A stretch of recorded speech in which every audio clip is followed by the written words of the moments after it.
Hi TV ప్రేక్షకులకి నమస్కారం. Haemoglobin, చాలామంది హిమోగ్లోబిన్ 13 ఉంది, 15 ఉంది, 14 ఉంది అనుకుంటూ ఉంటారు. ఆడవాళ్ళకి జనరల్గా 10 పైన ఉంటుంది. కానీ చాలామంది చూసుకుంది ఏంటి అంటే ఐరన్ లెవెల్స్ ఎలా ఉన్నాయి అనేది. మీకు హిమోగ్లోబిన్ బాగున్నా కానీ దాంట్లో ఐరన్ అనేది తక్కువ ఉంటుందా. ఒక క్లయింట్ అదే కామెంట్ పెట్టారు, మేడం నాకు 13 ఉంది, తర్వాత నాకు B12 బాగుంది, D3 బాగుంది, కానీ ఐరన్ లెవెల్స్ చాలా తక్కువ ఉన్నాయి. నేను నువ్వులు పట్టి రోజు తింటూ ఉన్నాను, అయినా కానీ నాకు ఐరన్ రావడం లేదు, ఏం చేయమంటారు అనేసి. సో ఐరన్ రావాలి అంటే కేవలం నువ్వులు ఒక్కటే సరిపోదమ్మా. ఫస్ట్ మీకు మరీ తక్కువ ఉంది అంటే మీ డాక్టర్ని అడిగి సప్లిమెంట్ తీసుకోండి. టానిక్స్ ఉన్నాయి, టాబ్లెట్స్ ఉన్నాయి, తీసుకోండి. ఒక్కొక్కళ్ళకి కొంత కాన్స్టిపేషన్ ఉంటుంది కొన్ని టాబ్లెట్స్ వలన. అలాంటప్పుడు మీరు సిరప్కి వెళ్ళిపోండి, టానిక్స్ ఉంటాయి, హ్యాపీగా తీసుకోండి. ముఖ్యంగా ఏంటి అంటే ఐరన్ అబ్జార్ప్షన్ ఉండాలి అంటే కూడా విటమిన్ సి ఉండాలి. విటమిన్ సి లేకపోతే మీకు ఐరన్ అబ్జార్బ్ అవ్వదు. సో ట్యాబ్లెట్తో పాటుగా విటమిన్ సి ట్యాబ్లెట్ కూడా తీసుకోండి, ఓకేనమ్మా. ఇకపోతే డైట్ ఏం బాగుంటుంది ఐరన్కి? ఐరన్ రావాలి అంటే ముఖ్యంగా ఆకుకూరలమ్మా. వెజిటేరియన్స్కి ఆకుకూరలు తింటే ఐరన్ బాగుంటుంది. రాగి ఫ్లవర్, బాజ్రా, తర్వాత వచ్చేసి ఇంకా మీకు ఎగ్స్ వాటిల్లో ఐరన్ ఉండదుమా. నాన్ వెజ్లో కూడా ఐరన్ ఏం పెద్దగా ఉండదు. క్యారెట్స్, బీట్రూట్స్ వాడండి మీ డైట్లో. అన్ని రకాల వెజిటబుల్స్ వాడుకోండి మా. వెజిటబుల్స్కి ఇంపార్టెన్స్ ఇవ్వండి. ముఖ్యంగా లివరు, మటన్ లివర్ కానివ్వండి, చికెన్ లివర్ కానివ్వండి, వీటిల్లో బాగుంటుంది. కానీ లివర్ని అదే పనిగా మనం తినలేం కదా. నల్లా అని ఉంటుందమ్మా, పొట్టేలు మాంసం. అప్పుడు నల్లాని ఇస్తారు, అంటే బ్లడ్ క్లాట్ అయిన తర్వాత ఇస్తారు.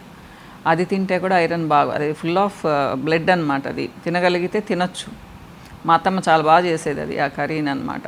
చాలా బాగుండేది. నేనైతే చేయలేను, నాకు కొంచెం అది అంటే బ్లాగ్గా చేసి ఇస్తారు కానీ నాకు పట్టుకోవాలంటేనే భయంగా ఉండేది అనమాట. కాబట్టి నేను మానేశాను. బుచ్చిలో ఉన్నప్పుడు, మా ఊర్లో ఉన్నప్పుడు చాలా బాగా తినేవాళ్ళం, చాలా బాగా చేసేవాళ్ళు మా అత్తమ్మ. టేస్టీ ఉంటుంది బాగా. సో అది తినొచ్చు.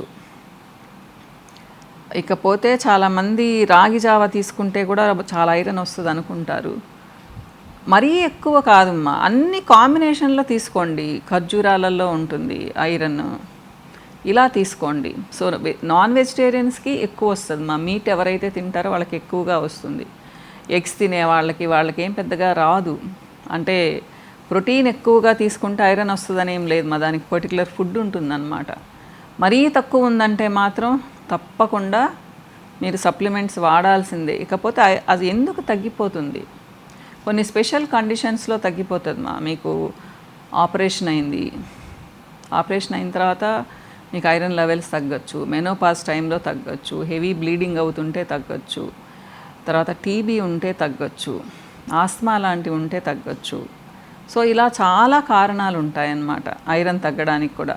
కానీ మరీ ఐరన్ లెవెల్స్ తక్కువగా ఉంటే మీకు మీరుగా సొంతగా ప్రయోగం చేసుకోకండి. మీ ఫ్యామిలీ డాక్టర్ని కలవండి, వాళ్ళ సజెషన్ తీసుకోండి మా. వాళ్ళ సజెషన్ తీసుకొని ఫస్ట్ మెడిసిన్ వాడండి. టానిక్ కానివ్వండి, మెడిసిన్ కానీ వాడండి. ఒక స్టేజ్కి వచ్చిన తర్వాత మీరు డైట్తో కంట్రోల్ చేసుకోవచ్చు. మీకు ఇంకా డీటెయిల్గా కావాలి అంటే రండి, నేను మీకు మంచిగా ప్లాన్ చేసి ఇస్తాను.